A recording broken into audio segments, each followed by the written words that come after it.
संदेश है वो सिस्टर रूपाली हमारे बीच में देंगी। और आज नहम्या जी संदेश नहीं देंगे, आज रूपाली सिस्टर हमारे बीच में संदेश देंगी। तो आइए हम प्रार्थना में जाएं। हम प्रार्थना करते हैं कि परमेश्वर का आत्मा अपनी बेटी को इस्तेमाल करे। स्वर्गीय पिता परमेश्वर, मैं आपका धन्यवाद करता हूँ, आपकी स्तुति करता हूँ, आपकी महिमा करता हूँ प्यारे पिता। बहन रूपाली को प्रभु आपके पवित्र हाथों में सौंप दे प्रभु। आपकी बेटी, आपकी दासी प्रभु जब आकर यहाँ पर वचन से हमें उत्साहित करती है, वचन को शेयर करती है प्रभु, आपका पवित्र आत्मा अगुवाई करे, सहायता और मदद करे प्यारे पिता। और आज का ये वचन हमारे हृदयों को भेद दे प्यारे पिता। धन्यवाद। सारी बातों में प्रभु आपके नाम को महिमा मिले, आपको ही स्तुति, महिमा और प्रशंसा दे, यीशु के नाम में आमीन। Praise the Lord. सबको जय मसीह की। जय मसीह की। आज हम परमेश्वर के वचन से देखेंगे और मुझे पूरा विश्वास है कि जो भी इन दिनों में आप जेनेसिस की स्टडी में और फिर जो भी बाकी स्टडीज होती है उनमें आपने परमेश्वर के वचन को बहुत ही गहराई से सुना है और आप वचनों के ज्ञान में बढ़ रहे हैं। और जब पास्टर नहम्या जी, देन जॉन शेखर जी, ये जब आपको वचन को पढ़ाते हैं, पास्टर जॉन शेखर जी जो हिब्रू लैंग्वेज की इतनी डीप स्टडी करके आपको परमेश्वर के वचन के बारे में बता रहे थे, और सच में मैं उससे आशीषित हो गई हूँ। और पास्टर नहम्या जी ने भी आपको बहुत ही अच्छी रीति से वचन को बताया। तो क्या हो जाता है, हमारे घर में अगर संडे होता है तो हम नॉनवेज खा लेते हैं, है ना, तो नॉनवेज थोड़ा हेवी हो जाता है। फिर नेक्स्ट डे हम बोलते हैं कि अभी हम क्या करेंगे, दाल चावल ही खा लेंगे या खिचड़ी खा लेंगे।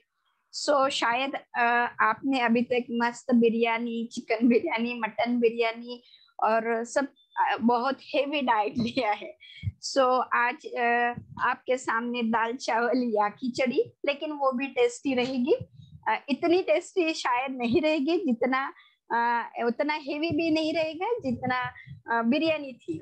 सो आइए हम वचन में जाएंगे। मैं आपके लिए अभी इस कोरोना के समय में पूरी दुनिया की स्थिति बहुत ही भयंकर है। बहुत से लोगों ने अपने फैमिली मेंबर्स को खो दिया है और बहुत से लोगों ने अपनी जॉब को खो दिया है। बहुत से लोग जॉबलेस हो चुके हैं।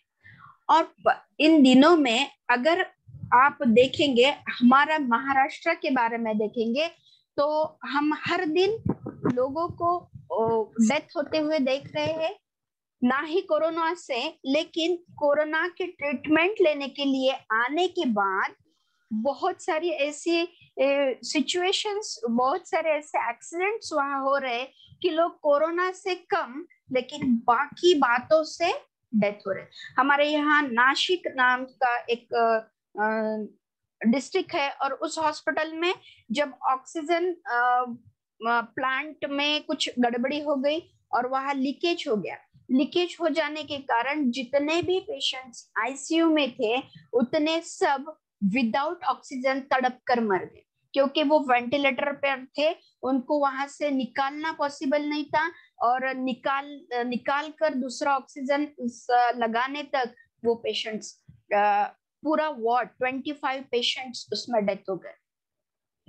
और फिर मुंबई में ऐसा हो गया कि वहां उस आईसीयू में का जो एसी का कंप्रेसर होता है वो फट गया और वहां आग लग गई और उसमें वेंटिलेटर पर के पेशेंट जो थे कुछ नहीं कर पाए और बेचारे वहां से उठ नहीं सकते थे और वो पूरे डेथ हो गए, जलकर खाक हो गए। इतनी बुरी स्थिति आज सब जगह पर है। और ऐसी स्थिति में जब आप टीवी देखेंगे, न्यूज को देखेंगे, तो दिल पूरा हमारा दर्द से भर जाता है, दुख से भर जाता है, निराशा हमारे जीवन में आ जाती है मेरे प्रियो। और इसीलिए हमें परमेश्वर का वचन जो है इन दिनों में सांत्वना को देता है, हमारे हृदय में शांति को लाता है। और ऐसी स्थिति में जब हम हैं, बहुत सारे लोग जॉबलेस हो चुके हैं, बहुत सारे परमेश्वर के दास जो है प्रभु में सो गए, बहुत सारे बड़े बड़े परमेश्वर के दास कहते हैं कि ये परमेश्वर का न्याय आया है।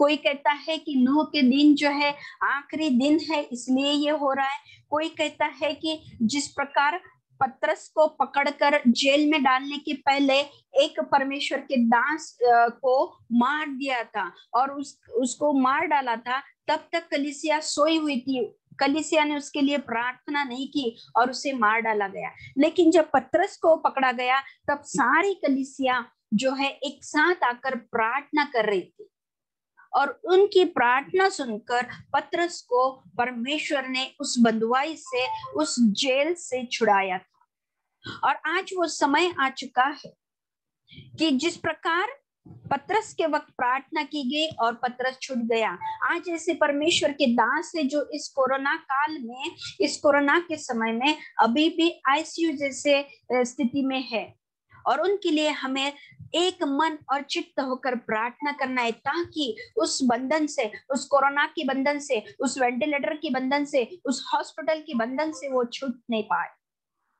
और वो समय को आज हमको पहचानना है।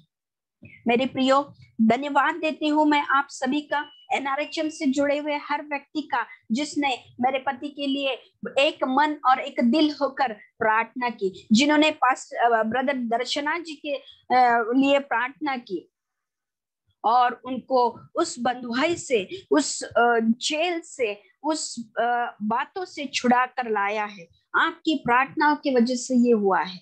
परमेश्वर के नाम को हम धन्यवाद देते हैं क्योंकि परमेश्वर हमारा प्रार्थना सुनने वाला परमेश्वर है। इस कोरोना काल में मेरे प्रियो बहुत से लोग जॉबलेस हो गए। जब आप मेरे संदेश को, इस मैसेज को जब पूरा सुनेंगे तो आपको कुछ बिजनेस इसमें से मिल जाएगा। आप उस बिजनेस को स्पिरिचुअली ले सकते हैं, आप उस बिजनेस को फिजिकली भी ले सकते हैं, लेकिन शायद ये बातें मैसेज के अंत में होगी। जो अंत तक टिके रहेगा वो इस बिजनेस को पाएगा। Praise the Lord, praise the Lord. आइए हम वचन को पढ़ते हैं। नीति वचन इसका 27 अध्याय, प्रोवर्ब्स 27 23 से आगे मैं आपके लिए पढ़ूंगी। अपनी भेड़ बकरियों की दशा भली भांति मन लगाकर जान ले और अपने सब पशुओं के झुंडों की देखभाल उचित रीति से कर, क्योंकि संपत्ति सदा नहीं ठहरती और क्या न राजमुकुट पीढ़ी से पीढ़ी तक बना रहता है। जब कटी हुई घास उठा ली जाती है और नई घास दिखाई देती और पहाड़ों की हरियाली काटकर इकट्ठी की जाती है, तब भेड़ों के बच्चे तेरे वस्त्र के लिए होंगे और बकरों के द्वारा खेत का मूल्य दिया जाएगा। और बकरियों का दूध इतना होगा कि तू अपने घराने समेत पेट भर के पिया करेगा और तेरी दासियों का भी जीवन निर्वाह होता रहेगा। परमेश्वर के इस वचन में मेरे प्रियो, पहले अगर हम देखते हैं 23 वचन में, अपनी भेड़ बकरियों की दशा भली भांति मन लगाकर जान ले। फर्स्ट नंबर का बिजनेस है।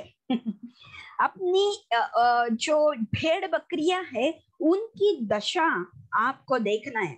मेरे प्रियो, हम कहते हैं कि परमेश्वर हमारा चरवाहा है और चरवाहा क्या करता है, इन भेड़ बकरियों को और इन जो लैम्प्स है, शिप्स है, उनको वो चराता है। हम परमेश्वर के लैम्प है, हम शिप है और परमेश्वर हमको चराता है। मेरे प्रियो, जब हम किसी को वचन बताते हैं और वो व्यक्ति परमेश्वर के वचन को स्वीकार कर लेता है, स्वीकार करने के बाद वो परमेश्वर के पीछे चलने लगता है, तो वह भी एक शिप बन जाता है।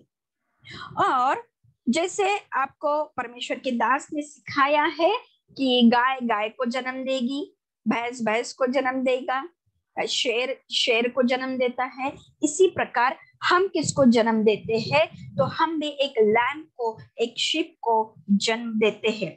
इंग्लिश में कहा गया है, be diligent to know the state of your flocks and attend to your herds। जो हमारा हर्ट है, जो उस पर हमको ध्यान देना है। और ये चरवाहा किसको कहा जाता है, एक शेपर्ड किसको कहा जाता है, एक पास्टर को कहा जाता है। मेरे प्रियो, आप बोलेंगे हम सब तो कोई पास्टर नहीं है, फिर आप हमें ये क्यों बात बता रहे। आप आपके घर में अगर पुरुष है, आपके घर में आप बड़े हैं, आपके घर में आप आपका घर चलाते हैं, तो you are the shepherd of your house, you are the pastor of your house. आप आपके घर के चरवाहे। हो सकता है आपके घर में जो पुरुष है वो अभी परमेश्वर में नहीं है, वचन को वो नहीं मानते हैं, और आप घर की जो स्त्री है वही पहले परमेश्वर के वचन को मान रही है, और आपके घर को आत्मिक रीति से आप चला रहे हैं। तो आप आपके घर के पास्टर है, आप आपके घर के पासवान है, आप आपके घर के एक शेफर्ड हो। तो आपकी एक जिम्मेदारी है मेरे प्रियो। क्या जिम्मेदारी है? Know the state of your flock. आपके पास जो भेड़ बकरियां है, उनकी दिशा को, उनकी दशा को भली भांति आपको जानना है। आपको क्या करना है? जो भी आपके फ्लॉक्स है, उनके स्टेट को, उनकी स्थिति को आपको जानना है मेरे प्रियो। ये समझाने के लिए मैं आपको बताऊंगी कि जो माता होती है वो अपने बच्चों की तरफ बहुत ध्यान देती है। क्या करते हैं, जब बच्चा बढ़ता है तो माइलस्टोन्स होते हैं ना। पहले बच्चा जो है सिर्फ बेड पे पड़ा रहता है, बाद में थोड़ी समय के बाद वो अपने जो नेक है उसको नेक होल्डिंग कर सकते हैं ना। जो उसकी मुंडी है ना, गर्दन है, उसमें थोड़ा सा स्टिफनेस आता है, फिर वो इधर उधर मोड़ सकता है अपनी जो भी गर्दन है उसको। उसके बाद क्या होता है कि उसको थोड़ा थोड़ा नजर आना लगता है, वो किसी चीज की तरफ अपने नजर को एक पॉइंट पर ला सकता है। बाद में वो टर्न हो सकता है। उसके बाद हम देखते हैं कि वो थोड़ा सा क्राउलिंग कर सकता है, फिर बैठता है, फिर वो किसी चीज को पकड़कर खड़े रह सकता है, बाद में वो किसी चीज को पकड़कर चलता है, फिर विदाउट किसी चीज को पकड़े बगैर वो चल सकता है। ये सब बातें जो ऐसे माइलस्टोन कहा जाता है, बच्चा इस तरह बढ़ता है। और माँ जो होती है वो इन बातों की तरफ बहुत बारीकाई से, बहुत ही अच्छे से ध्यान देती है अपने बच्चे की तरफ। और फिर जब उसे समझ में आता है कि मेरा बच्चा 6 महीने का हो गया है, अभी तक ये टर्न नहीं हो पा रहा है, ये क्राउलिंग नहीं कर पा रहा है, ये बैठ नहीं पा रहा है, तो कहीं मेरे बच्चे में कुछ प्रॉब्लम है। और फिर वो भागती है, दौड़ती है, डॉक्टर के पास जाती है और फिर उनको दिखाती है। हो सकता है बच्चा 1 साल का हो गया, अभी तक बैठ नहीं पा रहा है, तो उसे समझ में आता है कि नहीं, कुछ तो मेरे बच्चे में गलत है। तो वो दौड़ती है अब डॉक्टर के पास, पेडियाट्रिशियन के पास। और फिर हो सकता है अगर वो किसी बाबा के पास चले जाए, किसी मंदिर में चले जाए, और किसी के पास चले जाए। किस लिए? क्योंकि उसे पता है कि कहीं तो मेरे बच्चे की जो स्थिति है, जो कंडीशन है, जो ग्रोथ है, वो ठीक से नहीं हो रही है। ये माता जानती है मेरे प्रियो। वो देखती है, वो समझती है कि ये मेरा बच्चा ग्रोथ नहीं हो पा रहा है। क्यों वो समझ पा रही है? क्योंकि उसका बहुत अच्छे से अपने बच्चे की तरफ ध्यान है। इसी प्रकार का ध्यान हमें अपनी भेड़ बकरियों की दशा पर रखना है। आपके साथ आपके घर के बच्चे हो सकते हैं, आपने किसी को स्पिरिचुअली जन्म दिया है, वो आपके बच्चे हो सकते हैं। आप अगर पासबान है तो आपके मंडली के जो लोग हैं, आपके कलीसिया के जो लोग हैं, वो हो सकते हैं। आपको उनकी तरफ बहुत अच्छे से ध्यान देने की जरूरत है। क्या उनकी डेवलपमेंट ठीक से हो रही है? क्या साइकोलॉजिकल डेवलपमेंट एक होती है, बच्चा माँ को पहचानता है, फिर अगर वो हंसता है, रोता है, किसी अननोन पर्सन के पास अगर आप बच्चे को दे देंगे तो वो रोता है, और माँ जैसे ही बच्चे को ले लेंगी तो वो फिर से खुश हो जाता है, शांत हो जाता है। ये जो है उसकी साइकोलॉजिकल डेवलपमेंट होती है।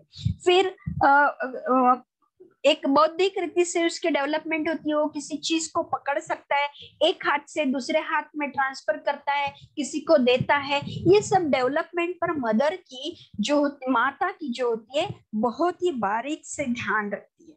इसी प्रकार मेरे प्रियो, हमारे इन लोगों पर उनकी आत्मिक उन्नति पर, उनके आत्मिक ग्रोथ एंड डेवलपमेंट पर हमको बहुत ही बारीकी से ध्यान देना चाहिए। उनकी स्थिति कैसी है, उनकी कंडीशन कैसी है, क्या वो बढ़ रहे हैं या उनकी ग्रोथ जो है रिटार्डेड हो गई है, ग्रोथ जो है कम हो रही है या ठीक से नहीं हो रही है।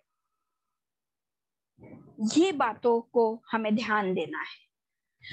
हम बच्चों को क्या करते हैं, सही रीति से उनको सिखाते हैं, उनको हम डिसिप्लिन में रखते हैं, उनका हम पालन पोषण करते हैं, उन्हें खाना खिलाते हैं। बच्चों को नहीं समझता कि अगर मैं गैस स्टोव के पास चले जाऊं, चूल्हे के पास चले जाऊं, गर्म पानी के पास चले जाऊं तो मैं एक्सीडेंट मेरा हो जाएगा, मैं बर्न हो जाऊंगा। बच्चे को नहीं समझता, लेकिन माता को यह समझता है, इसलिए वो हर बार ध्यान रखती है कि बच्चा कहीं गलत जगह पर ना जाए, बच्चे को कोई इंजरी ना हो जाए, बच्चे को सही रीति से डिसिप्लिन लगनी चाहिए। इस प्रकार वो माता जो है अपने बच्चों पर सही रीति से ध्यान रखती है। मेरे प्रियो, इसी प्रकार अगर आप आपके घर के पास्टर है, अगर आपके झुंड के आप पास्टर है, अगर आप किसी लोगों को आत्मिक रीति से चला रहे हैं, तो आपको इस रीति से बहुत ही अच्छे से उन पर ध्यान रखना है मेरे प्रियो। उनकी सेवा भी करना है। छोटे बच्चे की हम सेवा करते हैं, उनका डायपर चेंज करते हैं, उनको नहलाते हैं, उनको दूध पिलाते हैं, उनको खाना खिलाते हैं। हमको आत्मिक रीति से ये करना है, आत्मिक रीति से उनको अन्न को खिलाना है, आत्मिक रीति से वो बढ़ रहे हैं या नहीं इसको देखना है, उनको बचाना है। बहुत सारी आपदाएं उन पर आ सकती है, बहुत सारे एक्सीडेंट्स उनके बारे में हो सकते हैं, उन सब से उनको बचाना है, सेव करना है। यह है अच्छी नजर रखना, यह है अपनी भेड़ बकरियों की दशा को भली बाती से मन लगाकर जान लेना। जान लो उनके बीच में क्या चल रहा है, जान लो उनके दिल में क्या है, जान लो वो क्या कर रहे हैं, जान लो उनकी ग्रोथ एंड डेवलपमेंट ठीक से हो रही है क्या। हम एक वचन को निकालेंगे, नीति वचन इसका 31, 31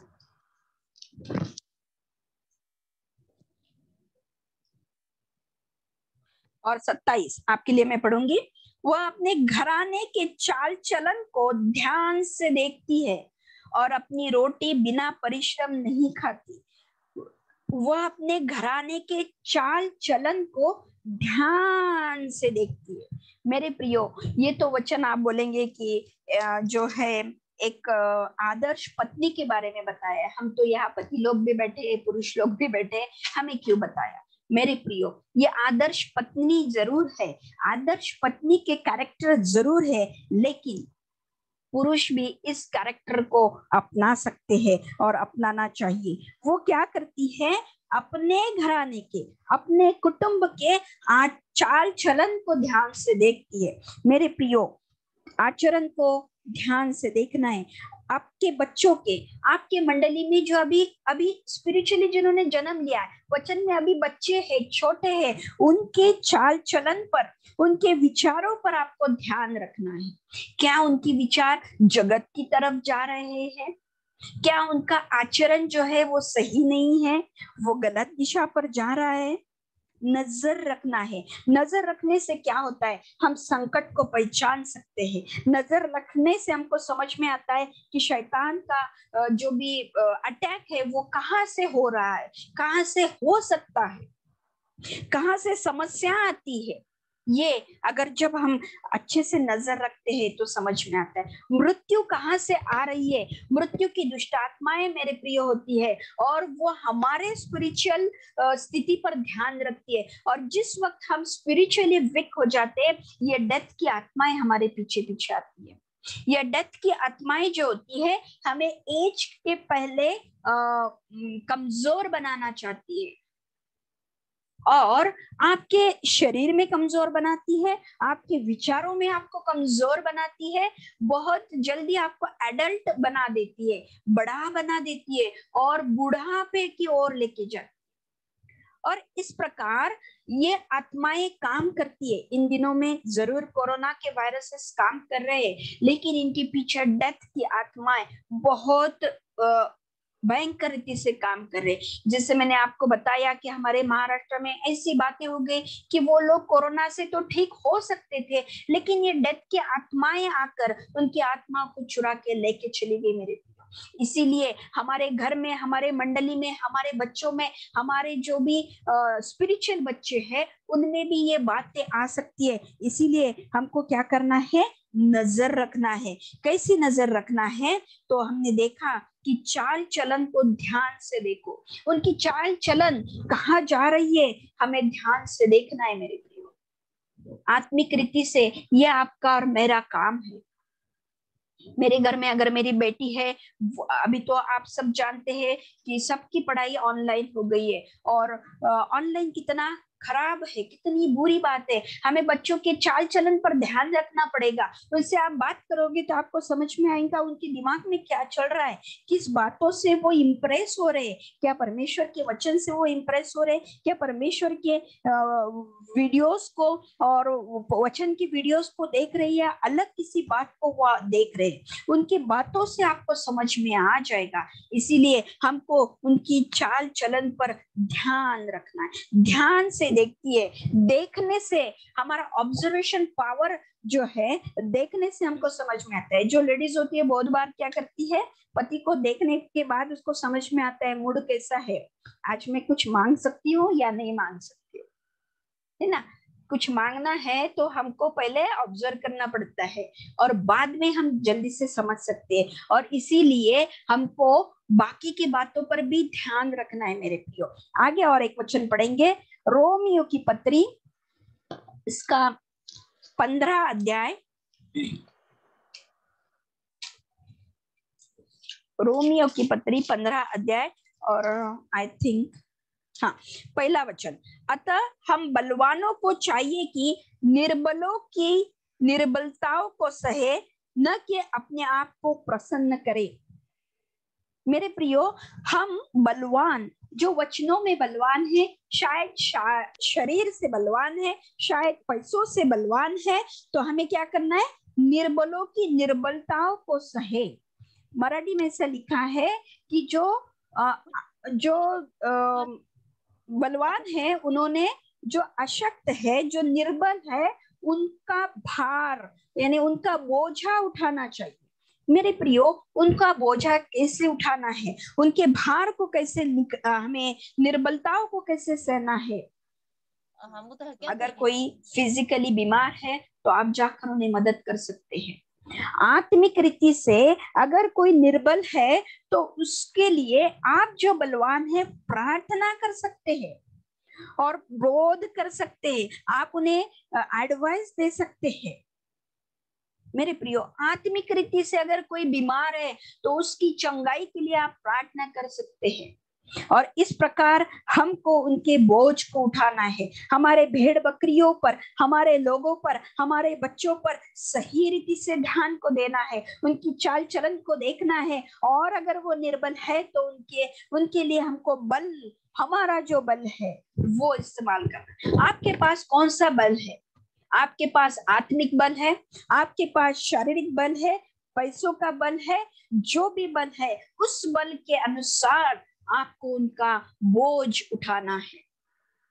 मेरे प्रियो, आज कोरोना के दिनों में लोगों के लिए वो आत्मिक रीति से शायद निर्बल हो गए होंगे, बीमार हो चुके होंगे शारीरिक रीति से, उनका बोझ आपको उठाना है, उनका बोझ मुझे उठाना है, प्रार्थना में उनका बोझ हमको उठाना है। और इस प्रकार हम इस कलीसिया को बढ़ा सकते हैं। कौन सी कलीसिया? NRHM की ऑनलाइन कलीसिया नहीं, जिस कलीसिया में आप फिजिकली जाते हैं वो नहीं, परमेश्वर की एक्लेसिया, परमेश्वर की कलीसिया जो पूरे वर्ल्ड की है, परमेश्वर जो सबों को हमको एक कलीसिया में देखता है, उनका हमको बोझ उठाना है। महाराष्ट्र के पास्टर्स होंगे, हरियाणा के पास्टर्स होंगे और कहीं के भी होंगे, परमेश्वर के दास लोग होंगे, उनको आपको प्रार्थनाओं में उठाना है, उन लोगों को आपको प्रार्थना में बढ़ाना है, उन लोगों को वचनों में आपको बढ़ाना है, उनकी चाल चलन पर आपको ध्यान देना है। इसीलिए NRHM कहता है कि हम आपको सिर्फ उठाकर खड़ा करने का काम कर रहे हैं। मेरे प्रियो, परमेश्वर का ये कार्य है। प्रार्थना कर कर आप उनका बोझ उठा सकते हैं, उनको आप फोन करके सांत्वना देकर आप उनका बोझ उठा सकते हैं। मेरे प्रियो, आइए और एक वचन पढ़ेंगे। फर्स्ट तिमुथियुस की पहली पत्री, इसका 5वां अध्याय और 8 वचन। पर यदि कोई अपनों की और निज करके अपने घराने की चिंता न करे तो वह विश्वास से मुकर गया है और अविश्वासियों से भी बुरा बन गया है। मेरे प्रियो, यदि कोई अपनों की और निज करके अपने घराने की चिंता न करे, आप बोलेंगे फिर मैं तो मेरे ही घराने की चिंता करूं, मैं तो सरदार घराने की, मैं तो लोरे घराने की ही चिंता करूं। नहीं मेरे प्रियो, हम सब यीशु मसीह के लहू में भाई और बहन है, सो हम एक घर के हो गए। रुथ सिस्टर मेरे घर की होगी, प्रेरणा सिस्टर मेरे घर की होगी, जॉन शेखर जी, हम सब एक घराने के हो गए हैं। सो अब हमको इस घराने की चिंता करना है मेरे प्रियो, इस घराने का बोझ हमको उठाना है। इस घराने की चिंता अगर हम नहीं करेंगे, यदि हम चिंता नहीं करेंगे, यदि हम उनका बोझ नहीं उठाएंगे, तो हम विश्वास से मुकर गए हैं और अविश्वासी से भी हम कैसे हो गए, बुरे बन गए हैं। मेरे प्रियो, हमको बुरा नहीं बनना है। मेरे प्रियो, हमको उनका बोझ उठाना है। हम सब एक घराने के हैं और इसीलिए हमको प्रार्थना में, वचन में और उनको प्रोत्साहन करने में, उनको उत्तेजना देने में, उनको उत्साहित करने में हमको क्या करना है, अपने लोगों की सेवा करनी है मेरे प्रियो, और अपने निज घराने की चिंता करनी है। निज घराने के लिए, हमारे अपनों के लिए कुछ करना है।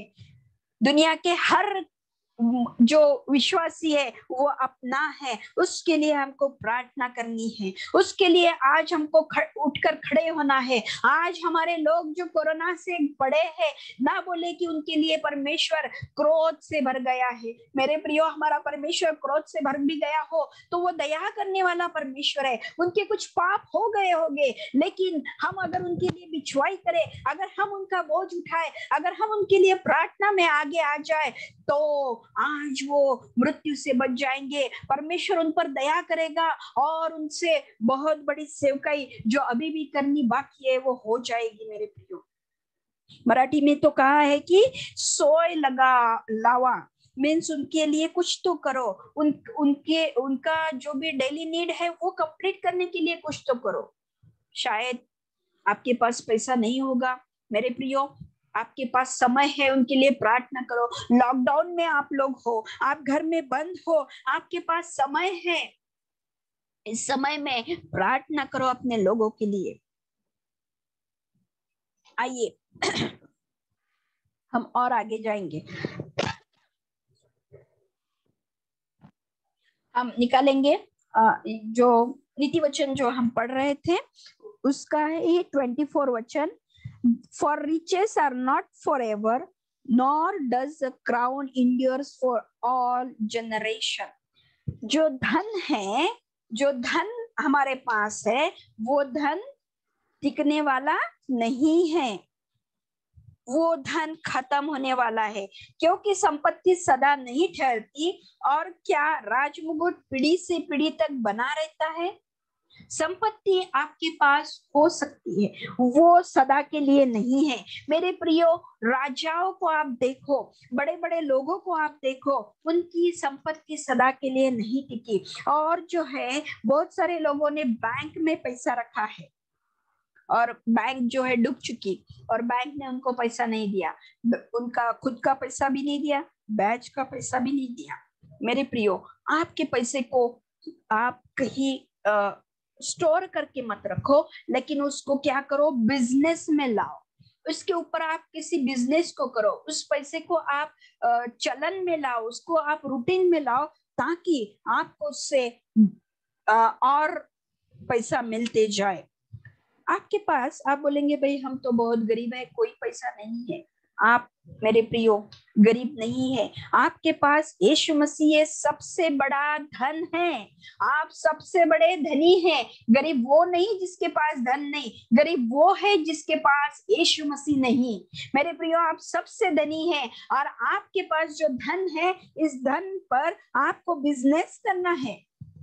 आप बोलेंगे बिजनेस करना है, किसी के हम यीशु मसीह पर बिजनेस कर सकते हैं। मेरे प्रियो यीशु मसीह को आपको लोगों के पास लेके जाना है। इस धन को बांटो, इस धन को आपके लॉकर में मत छुपा के रखो। आपके हृदय में यीशु मसीह है, आपने यीशु मसीह को स्वीकार किया है, आपने उद्धार को पाया है, वो धन अभी आपके पास में है, वो पवित्र आत्मा अभी आपके पास में है। उसको छुपा के मत रखो, उसको बाहर निकालो, इस धन को बांटो, इस धन को लोगों के पास लेके जाओ। आपको पता है यीशु मसीह ने एक पैराबल को बताया था कि किसी को 5 दिया, किसी को 2 दिया, किसी को 1 दिया। जिसको कम दिया था उसने जमीन के नीचे उसको छिपा डाला, कुछ उपयोग नहीं हुआ। इस प्रकार आपके हृदय के अंदर यीशु मसीह को छिपा के रखोगे, कोई फायदा नहीं होगा। लेकिन अगर आप उस यीशु मसीह को लोगों को बताओगे, एक को बताओगे, दूसरे को बताओगे, तीसरे को बताओगे, तो ये धन बढ़ते जाएगा, ये धन बढ़ते जाएगा और आप और धनी बनेोगे। मेरे प्रियो संसार का धन आपको काम में जरूर नहीं आएगा, लेकिन यीशु मसीह ये जो धन है ये आपके लिए काम में आएगा। मेरे प्रियो मत्ती की किताब हम नहीं जाएंगे, शायद हमारे पास टाइम नहीं बचेगा। 25, 14 और 30 में 14 से 30 में ये बातें बताई है कि किस प्रकार उसने उस धन को बढ़ाया। मेरे प्रियो आप कोई बिजनेस आपको लोग आके बताते होंगे कि सिर्फ इतना पैसा डालना है, फिर आप 2 मेंबर को बनाओ तो आपको इतना पैसा मिलेगा। वो 2 मेंबर और 2 को बनाएंगे और लास्ट में अगर आप देखते हैं आपको कुछ नहीं मिलता है, फंस जाते हो आप। आपने जितना डाला शायद उतना ही आपको मिलेगा, बाकी और कुछ नहीं मिलता। जो फर्स्ट रैंक में होता है उसको कुछ मिलता है, आपको कुछ नहीं मिलता। लेकिन यीशु मसीह ये धन ऐसा नहीं है। यीशु मसीह ये धन ऐसा है, आप एक को यीशु मसीह के बारे में बताओगे, वो जाके और 2 को बताएगा, वो जाके और 2 को बताएगा, और आपका धन बढ़ती जाएगा। आपका प्रतिफल स्वर्ग में आपको मिलेगा। शायद इस दुनिया में आपको कुछ ना मिले, लेकिन स्वर्गीय धन जो स्वर्ग में आपको रखना है, दुनिया के धन को क्या हो जाएगा, कीड़ लग जाएगी, वो यही खत्म हो जाएगा। हमने नोटबंदी के वक्त देखा लोगों का पैसा क्या हो गया। हमारे यहाँ तो लोगों ने नदी में आके फेंक दिया, किसने जला डाला, कुछ काम में नहीं आया पैसा। नोटबंदी और सब गया। लेकिन मेरे प्रियो आपके पास जो धन है, यीशु मसीह ये जो नाम है, सब नामों में बड़ा नाम है। ये मुक्ति देने वाला नाम है, ये शांति देने वाला नाम है, ये चंगाई देने वाला नाम है। इस नाम की, इस धन की जरूरत आज इस कोरोना काल में सारी दुनिया को है। आपके पास ये धन है, क्या आप उस धन को छिपा कर रखे हैं? आपने अगर इस धन को छिपा के रखा है तो मेरे प्रियो इस धन को आज बाहर निकालो और इस धन को बाहर निकालकर लोगों में बांट दो। इस धन को लोगों तक पहुंचाओ और लोगों को यीशु मसीह के बारे में बताइए। आज इस कोरोना के समय में ऑक्सीजन की जितनी जरूरत नहीं, जितनी वेंटिलेटर की जरूरत नहीं, जितनी रेमडेसिविर इंजेक्शन की जरूरत नहीं, उससे ज्यादा यीशु मसीह की जरूरत दुनिया को है। और वो यीशु मसीह, वो ऑक्सीजन, वो वेंटिलेटर, वो रेमडेसिविर आपके पास है। मेरे प्रियो आज इसे बांटने की जरूरत है। इसका काला बाजार न करो, इसे बांटो, इसे लोगों को दो, ताकि शायद वो मर जाए लेकिन वो स्वर्ग में जाएंगे। शायद इस दुनिया को वो छोड़कर चले जाए लेकिन वो स्वर्ग की उस स्थान को पालेंगे, उस स्वर्गीय जीवन को, उस इटर्नल लाइफ को वो पालेंगे। मेरे प्रियो आज इस बिजनेस को आपको करना है।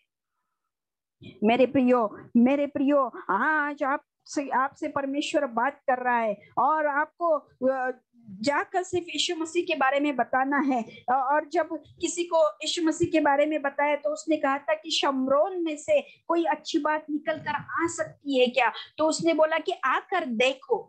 लोग बोलेंगे क्या यीशु मसीह हमें चंगाई दे सकता है? क्या यीशु मसीह हमारे प्रॉब्लम को सॉल्व कर सकता है? आप सिर्फ इतना बोले, taste and see that the Lord is good. आइए और चख कर देखिए परमेश्वर कितना भला है। जब वो चखेंगे तब उन्हें समझ में आएगा। आप बता ही नहीं रहे कि हमारे पास इतना प्यारा, इतना अच्छा, इतना मधुर यीशु मसीह है, इतना अच्छा चंगाई देने वाला यीशु मसीह है। उनको पता ही नहीं।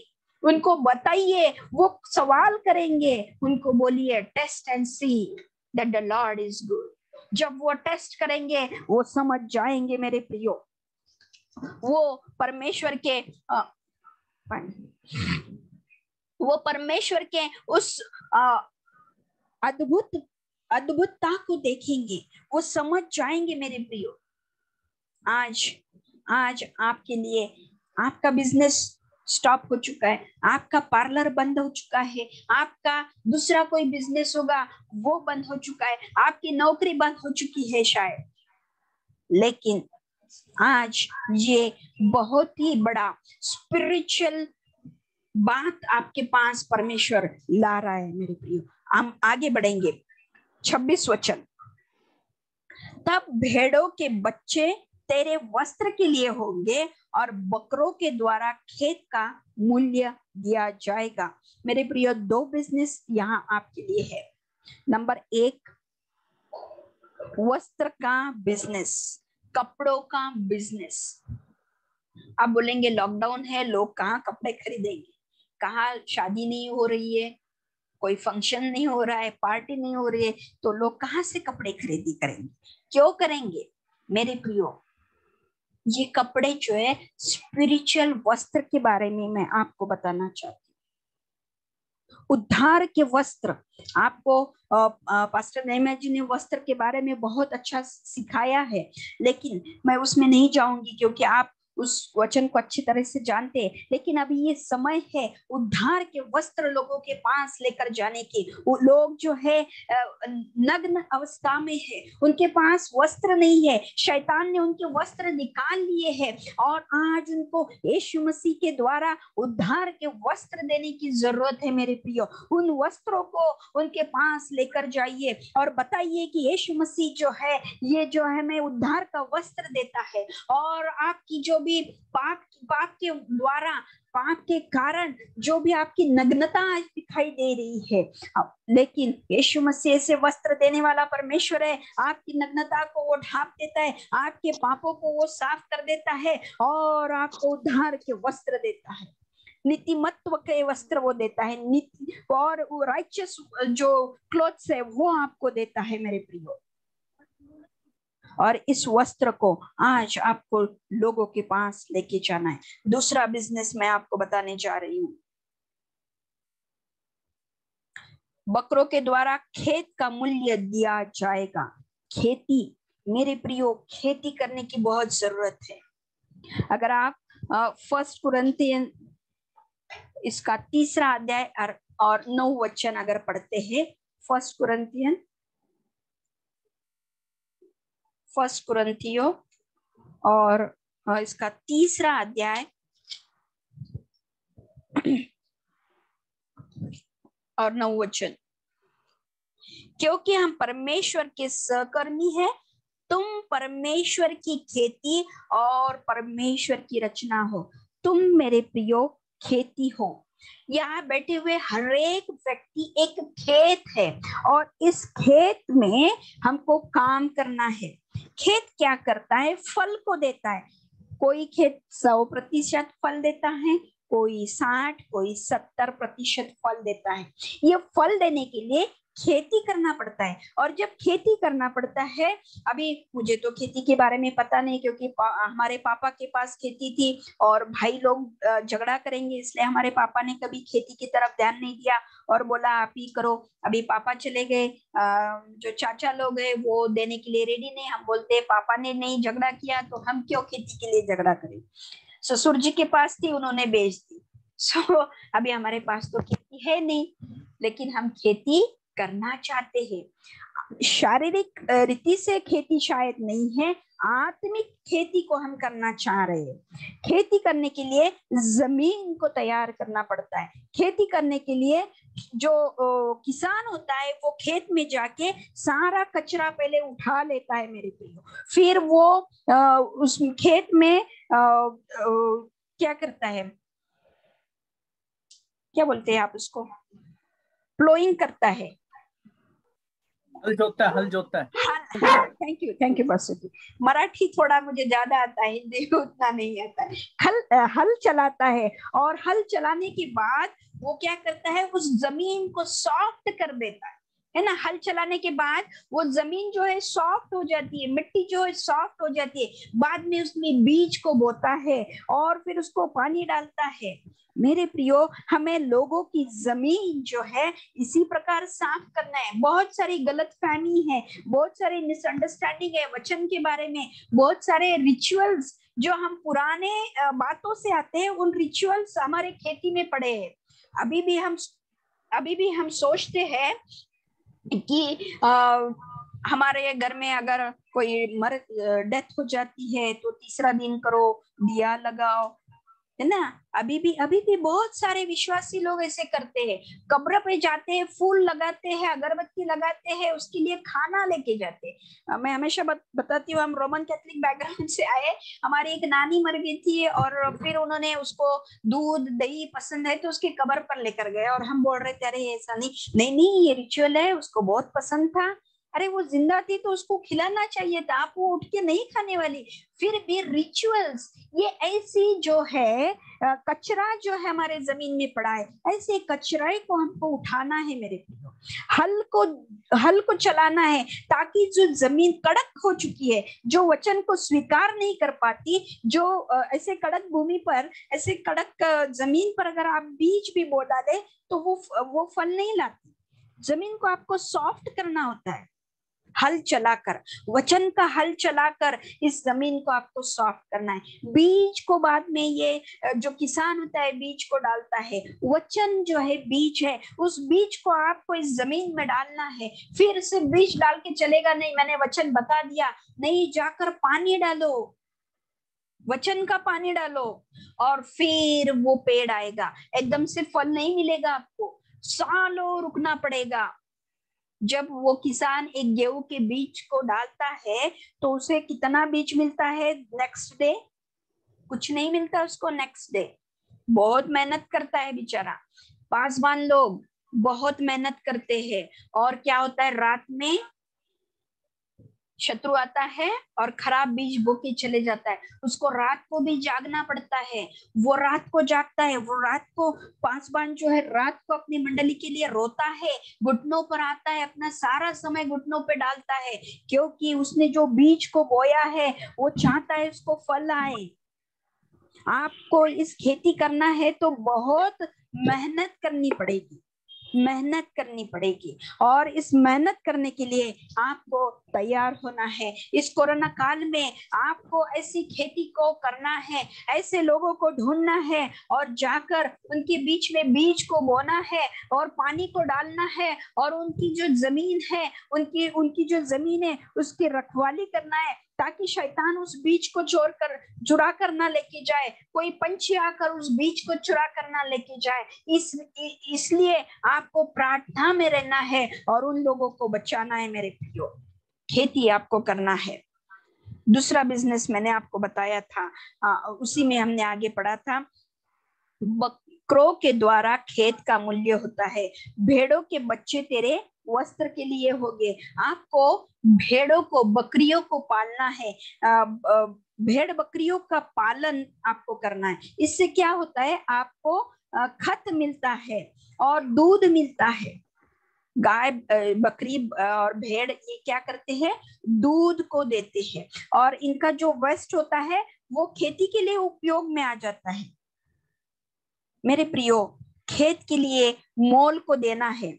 आप जो है खेत हो, और आपके लिए यीशु मसीह ने मोल दे दिया है। वो इस दुनिया में आकर उसने मोल को देकर आपको खरीद लिया है। यशायाह की किताब 43:4 में लिखा है। और उसने आपको बचाने के लिए क्या किया है? अपने लहू को दिया है। अभी आपको आपके शरीर में जो लहू है, जो शक्ति है, जो ताकत है, आपके लहू में जो जीवन है, उस जीवन को इन खेतों के लिए, इन लोगों के लिए, वचन को बताने के लिए, वचन को उन लोगों के हृदय में डालने के लिए आपकी शक्ति को, आपके लहू को, आपके जीवन को देना है। आपके यीशु मसीह ने उसके जीवन को देकर, उसके लहू को देकर आपको खरीदा है। अभी आपको वही करना है। आपका लहू देकर, आपका जीवन देकर, आपका समय देकर लोगों को बचाना है, लोगों को खरीदना है, लोगों को शैतान के राज्य से निकालकर परमेश्वर के राज्य में लाना है मेरे प्रियो। आइए और एक वचन को निकालेंगे। सबोपदेशक, कोई मेरे लिए इसको पढ़े।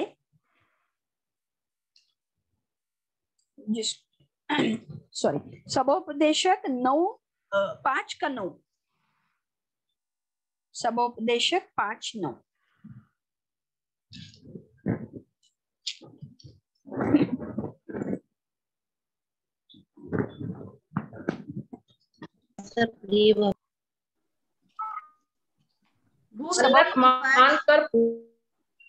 सबके लिए है, वरन खेती से राजा का भी काम निकलता है।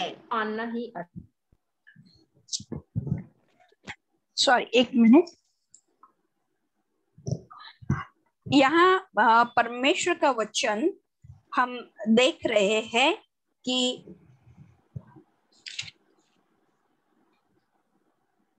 एक मिनट,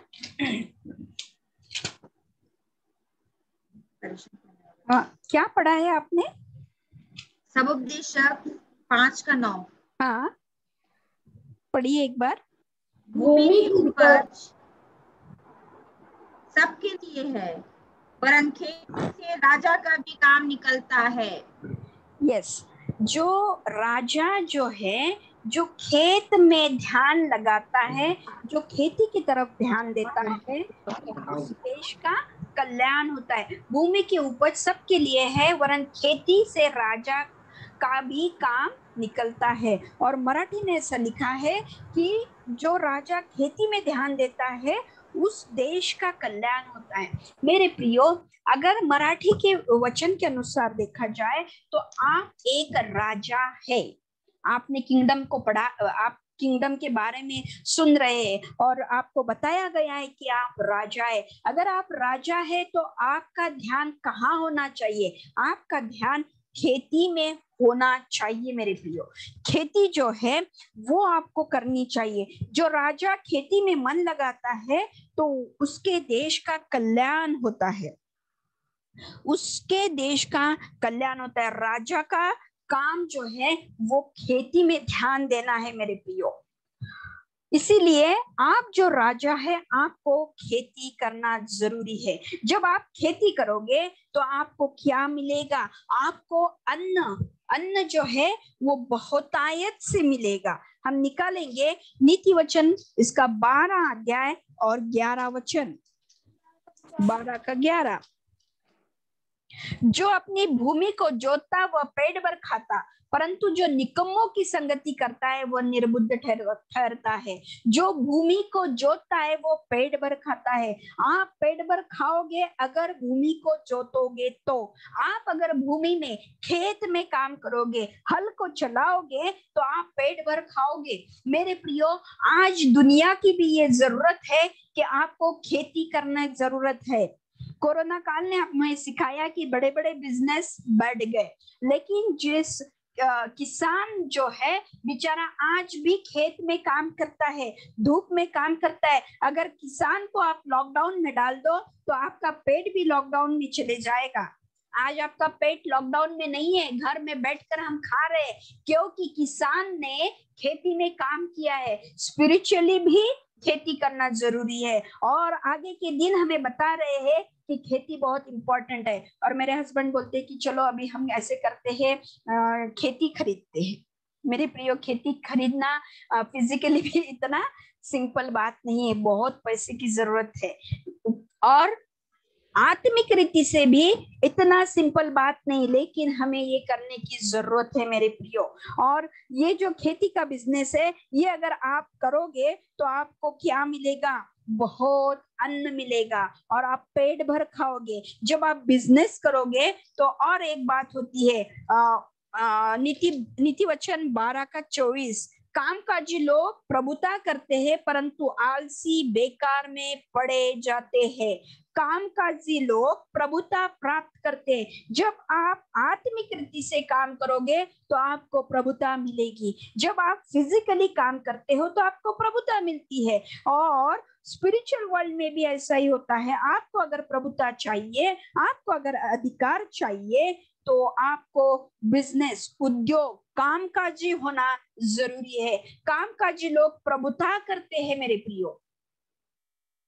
आपको प्रभुता देना ही परमेश्वर का काम है। परमेश्वर ने आपको प्रभुता दी थी, पूरी पृथ्वी पर प्रभुता दी थी, जानवरों पर प्रभुता दी थी, पेड़ पौधों पर प्रभुता दी थी। वो प्रभुता आपको फिर से परमेश्वर देने जा रहा है, लेकिन आपको क्या करना पड़ेगा? कामकाजी होना चाहिए। कामकाजी, उद्योगी, मराठी में कहा है उद्योगी, बिजनेसमैन आपको बनना पड़ेगा। स्पिरिचुअल बिजनेसमैन बनिए, फिजिकली एक बिजनेसमैन बनिए। खेती का बिजनेस कीजिए, और भेड़ बकरियों को पालने का बिजनेस कीजिए, और वस्त्रों का बिजनेस कीजिए मेरे प्रियो। और आगे लिखा है इसी अध्याय के 27 वचन, आलसी अहेर का पीछा नहीं करता परंतु कामकाजी को अनमोल वस्तु मिलती है।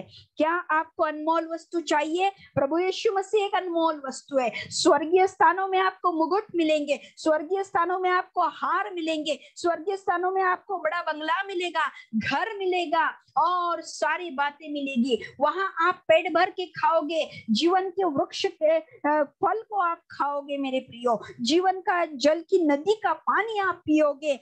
अगर आप कामकाजी होगे तो, अगर आप उद्योग करोगे तो, अगर आप कामकाज, जो कामकाजी लोग होते हैं उनको ये अनमोल वस्तु मिलेगी।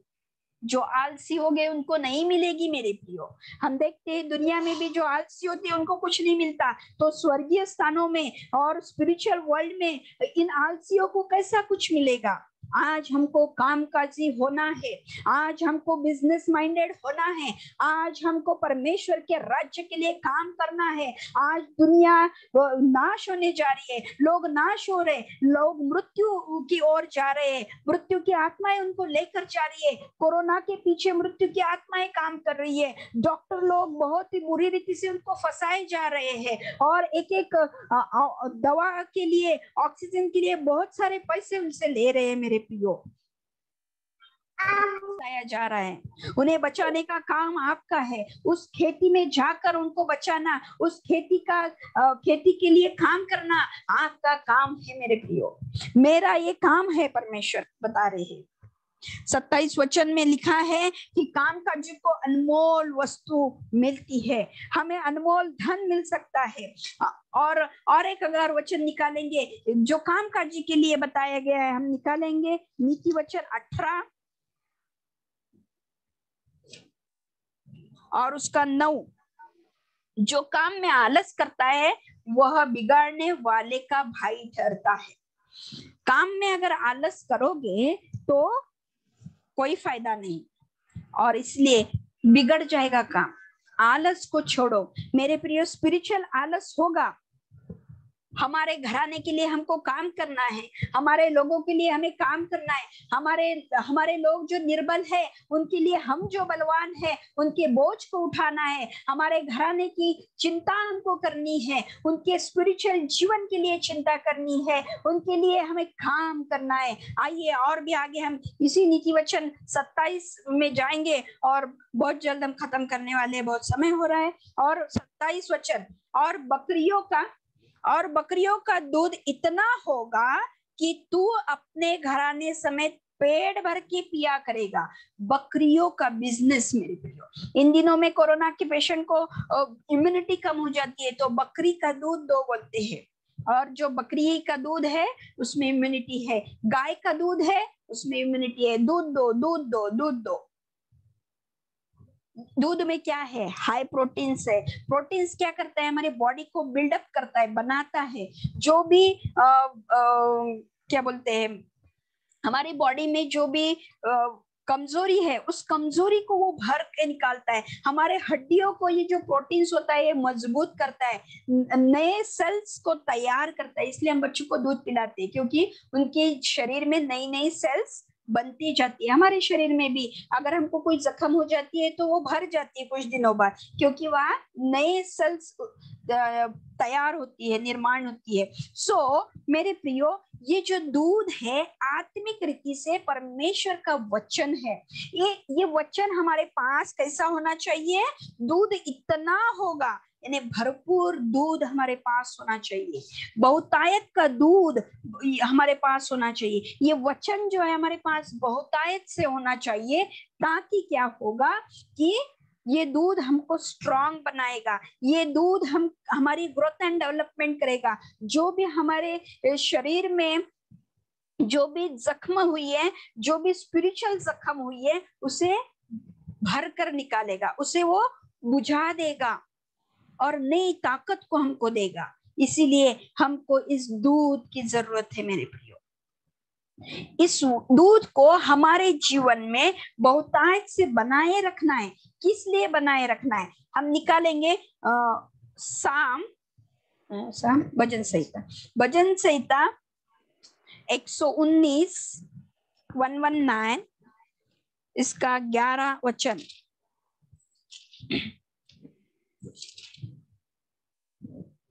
मैंने तेरे वचन को अपने हृदय में रख छोड़ा है कि तेरे विरुद्ध पाप न करूं।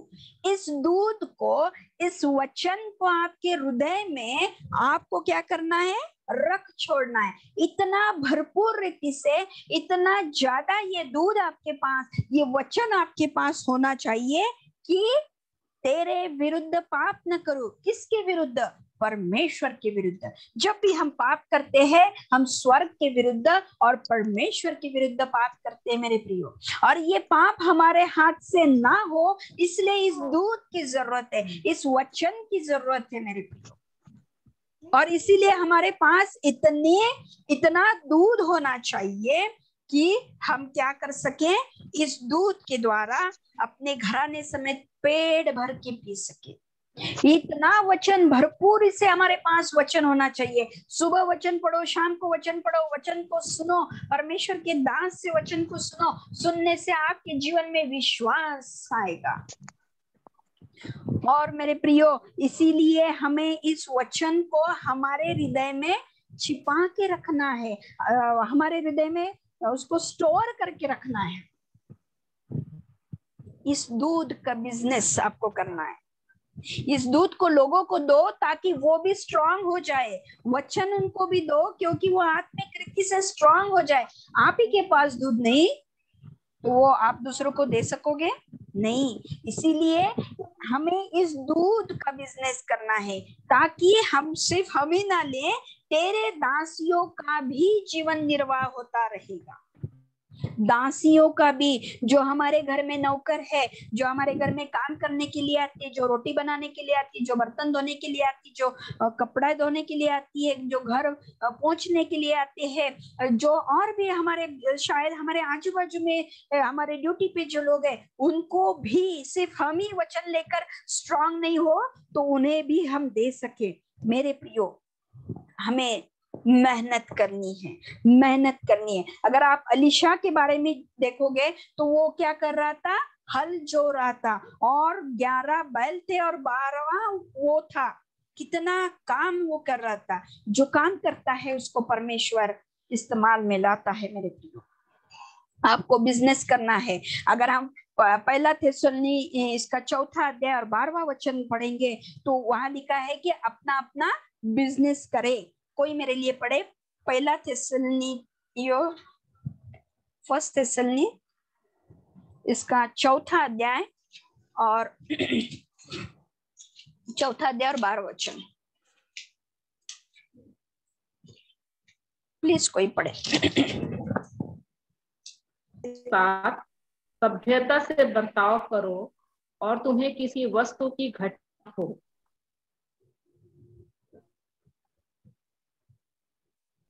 और अपने ही हाथों से काम करके परिश्रम करते हैं। लोग हमें बुरा कहते हैं, हम आशीष देते हैं, वे सताते हैं, हम सहते हैं। 12 वचन में पहले जो लाइन है उसमें लिखा है, और अपने ही हाथों से काम करके परिश्रम करते हैं। मेरे प्रियो, अपने हाथों से हमें परिश्रम करना है। हमें परिश्रम कर परमेश्वर के राज्य के लिए, परमेश्वर के राज्य को बढ़ाने के लिए परिश्रम करना है। हमें आलसी नहीं बैठना। आलसी बैठकर या बैठकर सिर्फ वचन को सुनना नहीं है, तो हमें काम करना है अपने हाथों से। अपने हाथों से हल को चलाना है, अपने हाथों से उस दूध के बिजनेस को, उस कपड़े के बिजनेस को करना है। मेरे प्रियो, आज आपको परमेश्वर इस लॉकडाउन के दिनों में इन बिजनेस को देने जा रहे हैं। दूसरा थिस्सलुनीकियों इसका 3 अध्याय और 8 वचन।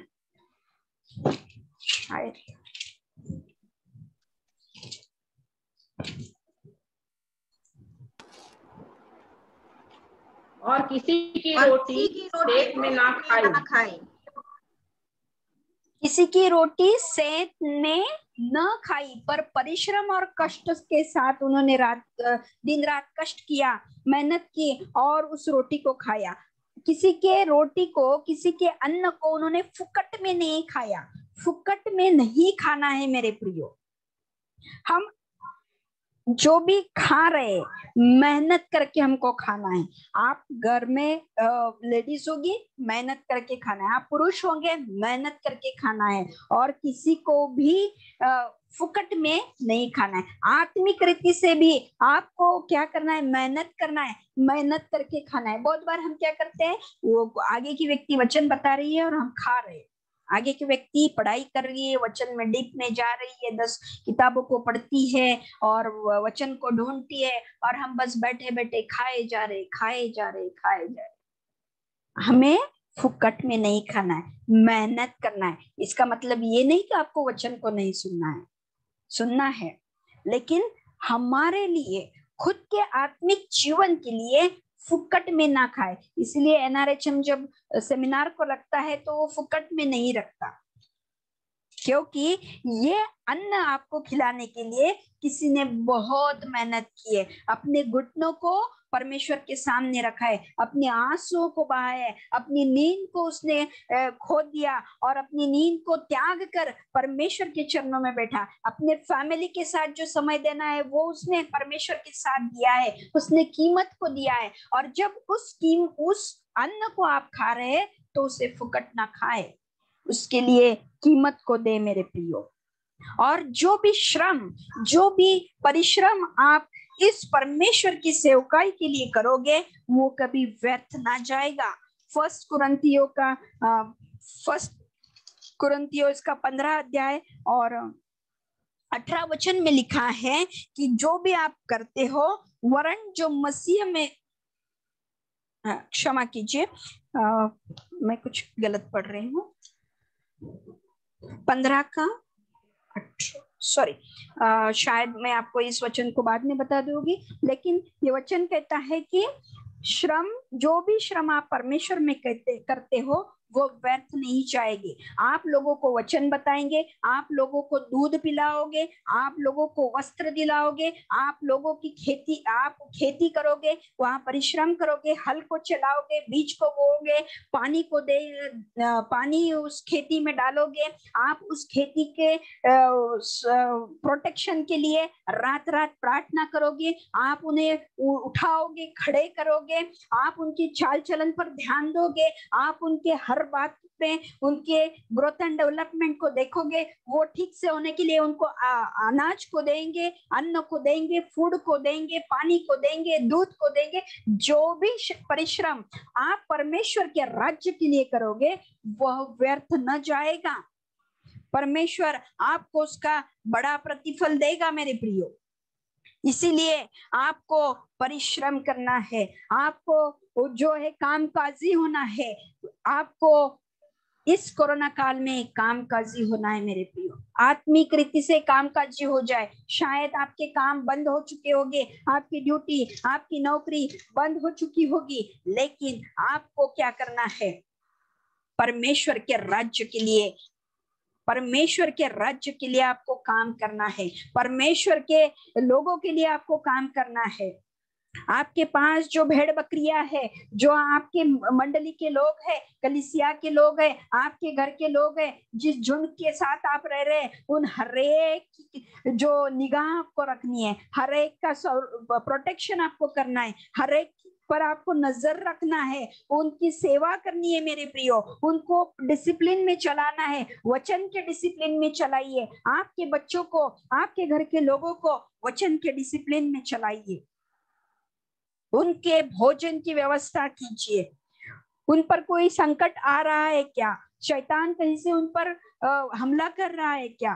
तो उनका आपको प्रोटेक्शन करना है मेरे प्रियो। आप जो वचन में अगर स्ट्रांग है, मैं नहीं कहती हूँ कि आप 10 साल बड़े स्पिरिचुअल स्ट्रांग होना चाहिए, शायद आपके पास, आपके बाजू में बैठे हुए व्यक्ति से आप थोड़े स्ट्रांग हो गए तो आपको, आपसे जो वीक है उसका बोझा उठाना है, आपके अपनों का बोझा आपको उठाना है। हम सब एक ही पिता के बेटे हैं, हम सब एक ही घर के हैं, हम यीशु मसीह के लहू से खरीदे हुए, हम सब भाई बहन हैं। एक दूसरे का बोझा हमको उठाना है मेरे प्रियो। प्रार्थना के द्वारा इस बोझे को उठाओ, वचन के द्वारा बोझ को उठाओ। वह उन्हें इस समय में आपको उत्साहित करना है, उनको आपको स्ट्रांग बनाना है मेरे प्रियो।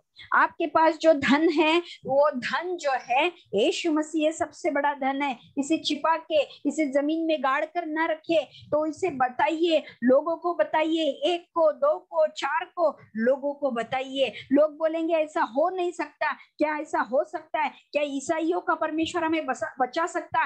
क्या वो फॉरेन का परमेश्वर इस भारत के लोगों को बचा सकता है? उन्हें नहीं पता मेरे प्रियो। उनको बताइए कि आकर चक्कर देखिए, यीशु मसीह के पास आकर तो देखिए, उसके पास प्रार्थना तो करके देखिए, उस पर विश्वास तो करके देखिए, और प्रभु बड़े बड़े कामों को करेगा।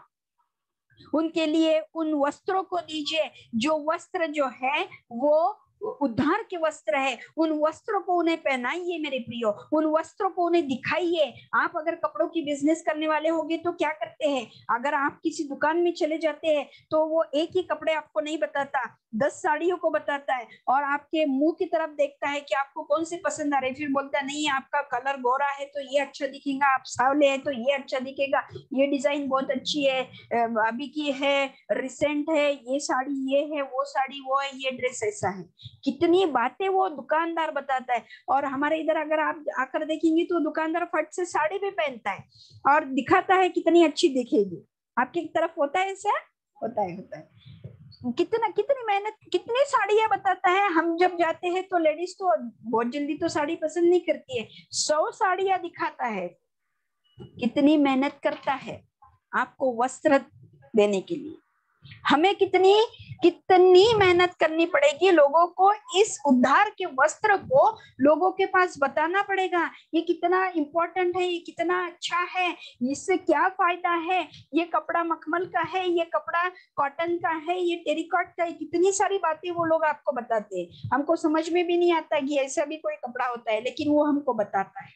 लोगों को समझ में नहीं आएगा कि ये उद्धार के वस्त्र क्या है, क्यों जरूरी है, लेकिन आपको उसे बताना है मेरे प्रिय। चालू नाही तू इस बिजनेस को, तेच परिस्थिती राहणार, इस बिजनेस को आपको करना है मेरे प्रियो। दूध को मैंने आपको बताया, दूध का बिजनेस, दूध जो स्ट्रांग करता है, वचन जो स्ट्रांग करता है, उस वचन को प्रचार कीजिए, उस वचन को बताइए, आपके फैमिली में बताइए, आपके पड़ोस में बताइए, आपकी मंडली में बताइए, लोगों में बताइए, खुद होके पढ़ा वचन की पढ़ाई कीजिए, वचन को पढ़िए और अपने आप में इतना दूध रखिए ताकि आपको तो भरपूरता से मिले, आप परमेश्वर के विरुद्ध पाप ना करें, लेकिन लोगों को बढ़ाने के लिए भी इसका उपयोग हो जाए मेरे प्रियो। आज ये सारे बिजनेस स्पिरिचुअली, फिजिकली आपको करना है मेरे को। क्या आप जॉबलेस हो चुके हैं? इस बिजनेस को कीजिए। किसी के सामने हाथ ना फैलाए, ना बोले कि हमारा बिजनेस चले गया, ना बोले कि हमारी नौकरी चली गई। आप स्पिरिचुअली भी इन बिजनेस को कर सकते हैं, फिजिकली भी इन बिजनेस को कर सकते हैं। कभी भी घर में बैठकर ना खाए। जो यूथ है वो ऐसा ना बोले कि हम अभी तो पढ़ाई कर रहे, कौन सा काम हम करें। आप घर बैठे आपके घर के कामों को कीजिए, आपके घर को पोछिए, घर को झाड़िए, बर्तन को मांजिए, कपड़े को धोइए, खाना बनाइए। जो भी रोटी आप खा रहे हैं उसके लिए कुछ तो मेहनत कीजिए। आलसी लोग परमेश्वर को पसंद नहीं, परमेश्वर को कामकाजी लोग पसंद है, और जो कामकाजी लोग होते हैं उसे अधिकार मिलता है। और इसीलिए आपको आलसी, अगर आप आलसी बनकर बैठोगे तो आप दास बन जाओगे, दास बन जाओगे, गुलामी में आप चले जाओगे। परमेश्वर ने आपको गुलामी के लिए नहीं बनाया, परमेश्वर ने आपको राज्य के लिए बनाया, परमेश्वर ने आपको राजा बनाया, परमेश्वर ने आपको अधिकारी बनाया, परमेश्वर ने आपको अधिकार को दिया है। और जो काम काज करता है उसे अधिकार प्राप्त होता है, और उस अधिकार को ले लो। उस अधिकार को अगर आप चाहते हो तो काम को करो मेरे प्रियो, उस कामकाजी बन जाओ, आत्मिक रीति से कामकाजी बन जाओ। और आज परमेश्वर आपको बता रहा है कि जब अलीशा जैसे व्यक्ति जो खेत में पहले हल चला रहा था उसको परमेश्वर ने यूज किया, जो घर में पलंग पर सोए रहेगा उसको परमेश्वर ने सेवकाई के लिए नहीं उठाया। अगर आज आप आपके घर में बैठे हैं, पलंग पर सो रहे हैं, तो परमेश्वर आपको नहीं उठाएगा, लेकिन आप अगर काम काज करोगे तो परमेश्वर आपको उठाएगा। मेरे प्रियो, जो पॉल था वो भी काम करता था, जो पीटर था, पतरस जो था वो फिश को पकड़ने वाला था, फिशरमैन था, वो काम करता था। लुक जो था, जिसने लुका रचित सुसमाचार लिखा, वो लुक जो था वो डॉक्टर था, और ये सब लोग काम करते थे। दाऊद जो था भेड़ बकरियों को चलाता था। यूसुफ जो था उसके पिता ने बोला कि जा इनके अपने भाइयों को देख के आ, वो गया, उसने काम को सुना। बाद में भी वो जब पोटीफर के घर में था वो काम करता था, दास था, गुलाम था, लेकिन काम करता था मेरे प्रियो। और इसीलिए परमेश्वर ने जितने भी सेवकों को यूज किया वो सब कामकाजी थे। अगर आप चाहते हैं कि आपको परमेश्वर इस्तेमाल में लाए, आप चाहते हैं कि आपको अधिकार प्राप्त हो जाए, आप चाहते हैं कि आप परमेश्वर के राज्य के लिए उपयोगी पात्र बन जाए, तो आपको काम काज करना पड़ेगा, आपको मेहनत करनी पड़ेगी, आत्मिक रीति से भी मेहनत करनी पड़ेगी मेरे प्रियो। और आपको वचन को फुकट नहीं खाना। परमेश्वर का उद्धार जरूर फुकट है, लेकिन उसी वक्त परमेश्वर का वचन कहता है कि पौल बताता है कि मैंने किसी का अन्न जो है, भोजन जो है, अनाज जो है फुकट में नहीं खाया, मैंने काम काज किया। जब सब लोग हमको बोल रहे काम काज करो, तो हम नहीं बोल सकते कि लॉकडाउन है हम कैसे काम करें। लॉकडाउन है, आप आपके घर में है, आपके घर में घुटनों को टिका कर आप प्रार्थना कर सकते। आप आपके घर में बैठकर फोन का इस्तेमाल कर लोगों को वचन बता सकते, वचन का दूध उनको दे सकते। उनके खेतों में जो भी कचरा पड़ा है उसको आप उठा सकते, उनके खेतों में हल चला सकते, वचन का बीज को बो सकते, वचन के पानी को आप डाल सकते, उनके खेत को शैतान से बचा सकते हैं, और दैत्य की आत्माओं से बचा सकते हैं, रोग और दुष्ट आत्माओं से आप बचा सकते हैं मेरे प्रियो। बहुत काम है, स्वर्ग के राज्य को बढ़ाने के लिए बहुत काम है, बहुत लोगों की जरूरत है। आप लोगों को आज परमेश्वर आवाज दे रहा है, क्या आप इस काम को करोगे? क्या आज आप कामकाजी बनोगे? क्या आप इन बिजनेस को करना चाहोगे? वस्त्र के बिजनेस को, दूध के बिजनेस को, खेती के बिजनेस को आप करना चाहोगे? चॉइस आपके हाथ में है मेरे प्रियो। परमेश्वर की आत्मा आज आपको बता रही है, आज परमेश्वर की आत्मा आपसे बात कर रही है कि आपको काम करना है। क्या आज आपके सारे आलस को दूर कर परमेश्वर के राज्य के लिए आप काम करना चाहते हैं? क्या परमेश्वर के राज्य के लिए उपयोगी बनना चाहते हैं, इस्तेमाल में आना चाहते हैं? अगर आप चाहते हैं तो आज परमेश्वर आपके दिल की आवाज को सुनेगा। आज परमेश्वर आपको बड़ी ही अद्भुत रीति से पवित्र आत्मा का अभिषेक देगा, कामकाजी आत्मा का अभिषेक आपको देगा। काम करने वाला, कष्ट करने वाला, मेहनत करने वाला आत्मा आज परमेश्वर आपको देगा। घुटनों पर आकर आंसुओं को बहाने का आत्मा आज उस अभिषेक को परमेश्वर आपको देगा, प्रार्थना के अभिषेक को आपको देगा। ऐसा अभिषेक ताकि आप लोगों के बीच में जाकर वचन को बता पाए, ऐसा अभिषेक जो आपका मुंह खोलोगे और परमेश्वर उसे भर देगा और लोग चंगाई को पाएंगे, लोग यीशु मसीह को पाएंगे, लोग उस वस्त्र को प्राप्त कर लेंगे जो उद्धार के वस्त्र है। आइए मेरे प्रियो, ये समय है कि हम इस वचन को यहीं पे हम खत्म करते हैं और हम प्रार्थना करेंगे। इस वक्त पास्टर नेमे जी जो है आपके साथ कुछ बातों को शेयर करना चाहते हैं। आप प्रेज़ द लॉर्ड, हालेलुया। प्रियो, आज आपके सामने जो सिस्टर रूपाली ने वचन आपके सामने लाया है, जो प्रकाशन उनको परमेश्वर ने दिया, वो प्रकाशन आपके सामने लाया है। बहुत ही साधारण वचन था, मगर परमेश्वर ने उस वचन से इस प्रकार से हमें बिजनेसमैन बनाना है। प्रभु के वचन से परमेश्वर की आत्मा ने हमको बिजनेसमैन बनाने के लिए क्या क्या रिक्वायरमेंट है और वो क्या क्या बातें हमें करने की जरूरत है, ये सारी बातों को परमेश्वर के वचन से परमेश्वर की आत्मा ने हमें बताया। प्रिय, आज लोग बोलते हैं मेरी सेवा नहीं बढ़ रही है, लोग बोलते हैं मुझे कुछ भी प्राप्त नहीं हो रहा है, क्योंकि वो गलत जगह मेहनत कर रहे हैं, या जो भी वो कर रहे हैं कामकाज या आत्मिक रीति से जो भी वो सेवा कर रहे हैं, जो भी वो कर रहे हैं, वो प्रॉपर तरीके से नहीं कर रहे हैं। अगर आप जमीन पे मेहनत करेंगे प्रियो, और जमीन को अच्छी तरह से करेंगे, वहां पे जमीन को तैयार अगर करेंगे और फिर आप उचित समय पर अगर आप वो बीज डालेंगे, तो निश्चित फसल अच्छे से आएगी। हालेलुया। लेकिन लोग जो है आज मेहनत नहीं करते और बगैर मेहनत के सब कुछ पाना चाहते हैं। बगैर मेहनत को किसी को भी मेरे प्रियो सफलता नहीं मिलती। ध्यान दीजिएगा, अगर आप वचन की स्टडी कर रहे हैं, वचन को अच्छे से स्टडी कर रहे हैं, समय आएगा परमेश्वर आपको उठाकर खड़ा करेगा और परमेश्वर आपको मेरे प्रियो लोगों को खिलाने वाला बनाएगा। हालेलुया। लेकिन वचन की स्टडी करने वाले, मेहनत करने वाले लोग, प्रभु उन लोगों को इस्तेमाल करेगा जो लोग वचन की स्टडी कर रहे हैं, जो खेती में या फिर जो खेती में मेहनत कर रहे हैं। मेहनत करना प्रार्थना करना है, मेहनत करना वचन की स्टडी करना है, मेहनत करना मेरे प्रिय हम एक बिजनेस में है, और ये बिजनेस आज प्रभु की दासी की ओर से हमको पता चला। मेरे प्रियो, वंडरफुल रेवलेशन, मैं खुद ब्लेस हुआ इससे। जी हाँ, हालेलुया। मैं इससे अच्छा नहीं बता सकता था। जो कुछ भी सिस्टर रूपाली ने बताया है, सिस्टर रूपाली कभी भी मेरी तारीफ नहीं करती, ध्यान रखना। आज तक 17 साल हो गए, उसने कभी एक बार भी तारीफ नहीं की मेरी, लेकिन मैं उसकी तारीफ जरूर करता हूं। हाँ, अगर दो लोगों का कंपैरिजन करना है तो पहले वो मेरी तारीफ कभी नहीं करेगी, वो उस दूसरे व्यक्ति की तारीफ पहले करेगी। मैंने हमेशा देखा है उसको, और 17 साल में हमेशा मैंने इस बात को मार्क किया है।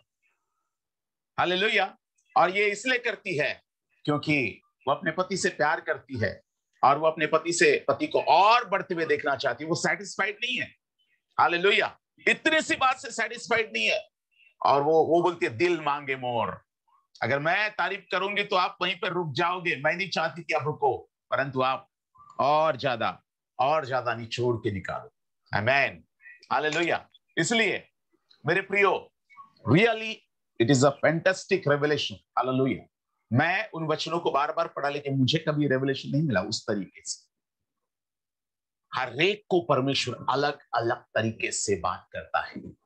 पास्टर जॉन शेखर का एक अलग दायरा है, सिस्टर रूपाली का एक अलग दायरा है। हालेलुया। ब्रदर नेहमिया का एक अलग दायरा है, और हर एक व्यक्ति एक यूनिक चीज है। प्रियो, आप एक यूनिक हो। हालेलुया। आप एक यूनिक पर्सन हो। आपके समान कोई नहीं हो सकता। अगर आपने मेहनत करना शुरू किया और बिजनेसमैन बन गए, आज हम एक बिजनेस में हैं, मैं एक बिजनेस में हूं, मैं बिजनेसमैन हूं आज। जी हाँ, मैं बिजनेसमैन हूं। राजा जो होता है ना, वो बिजनेसमैन होता है। वो खेती को, वो जो राजा खेती की ओर ध्यान नहीं देता ना, वो गरीब होता है।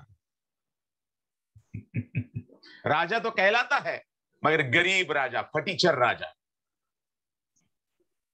मोदी के समान, जो ढांपता है अपनी गरीबी को ट्रंप आते हुए। हालेलुया।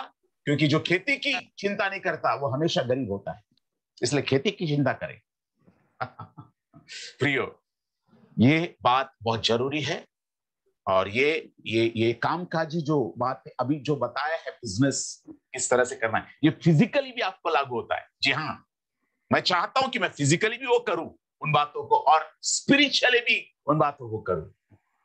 वंडरफुल बिजनेस परमेश्वर ने दिया है। भेड़ बकरियों को या भेड़ों को चराने का बिजनेस, वाओ। दूध का बिजनेस, वंडरफुल, हालेलुया। और मीट का बिजनेस, खाटिक नहीं बनाया आपको लेकिन मीट को प्रोड्यूस करने वाला बिजनेस आपको दिया है परमेश्वर। वाओ। आप लोगों को दूध भी पिला सकते हैं और मीट भी खिला सकते हैं, लेकिन आपको मेहनत करना पड़ेगा, तब आप दूध पिला सकते हैं और आप मीट भी खिला सकते हैं। हालेलुया। केवल दूध का प्रोडक्शन मत कीजिएगा, लेकिन मीट का भी प्रोडक्शन कीजिएगा। भेड़ बकरियों को भी पालिएगा। अगर जिसको बिजनेस नहीं है, पालना शुरू कीजिए। जी हाँ, पालना शुरू कीजिए। जमीन है, पालना शुरू कीजिए, स्पिरिचुअली भी और फिजिकली भी। हालेलुया। कामकाजी बनिए। बगैर मेहनत के जिसको सफलता मिलती है, धड़ से गिरेगा वो व्यक्ति। यहां तक आने के लिए काफी मेहनत करनी पड़ी है। परमेश्वर ने समर्पण को देखा है। प्रभु के दास ने भी 11 साल जॉब किया है। हालेलुया। मेरे प्रियो, ये वंडरफुल। आपको अभी क्या करना है, इस पर आप विचार कीजिए, विचार कीजिए, विचार कीजिए। जिसकी सेवकाई नहीं बढ़ती, कहीं ना कहीं वो गलतियां कर रहा है, वो सही बिजनेसमैन नहीं है।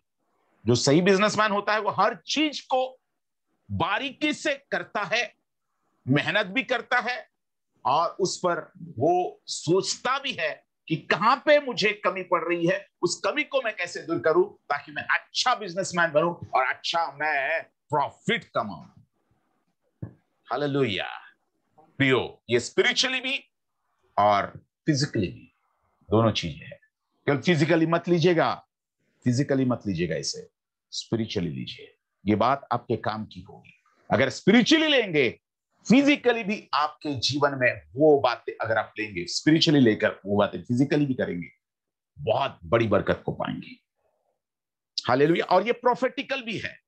अगर आज आप उन बातों का बिजनेस करते हैं, आने वाले दिनों में आपको किसी बात की कमी नहीं होगी। ये प्रोफेटिकल भी है। आमीन। हालेलुया। समझ में आ रहा है आपको? हालेलुया। कितने लोगों को समझ में आ रहा है जो बोला जा रहा है? बहुत ज्यादा समय हो गया, अभी हम बंद करेंगे, क्योंकि मैं नहीं चाहता था कि मैं आज बोलूं, लेकिन जब मैंने वचन को सुना तो मैं खुद एनकरेज और खुद ब्लेस हुआ।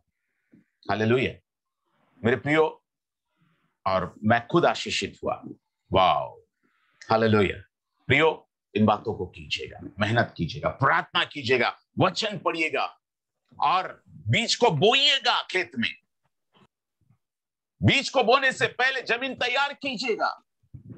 जमीन तैयार करने में भी मशक्कत या मेहनत करनी पड़ती है, जबरदस्त मेहनत, पसीना बहाना पड़ता है। जमीन तैयार करने के लिए आपको बार बार वहां पे जाना पड़ेगा खेती में, और लोगों को 1 बार, 2 बार, 3 बार, 4 बार हमको मेहनत करनी पड़ेगी। तो अपना बीज बोते जा, पता नहीं कब कौन सा बीज काम कर जाए। हालेलुया।